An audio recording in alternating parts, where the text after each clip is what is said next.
What we like about the portraits is they are giving their audience a little hint about themselves and their interests and the things that they engage in. Hi, my name's Emily and this is mine. I just did little hearts of how much I love all these sports.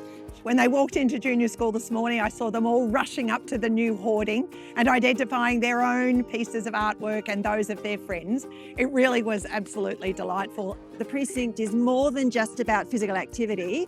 It's about the joy that comes with human movement. And I think that joy has been captured in those portraits.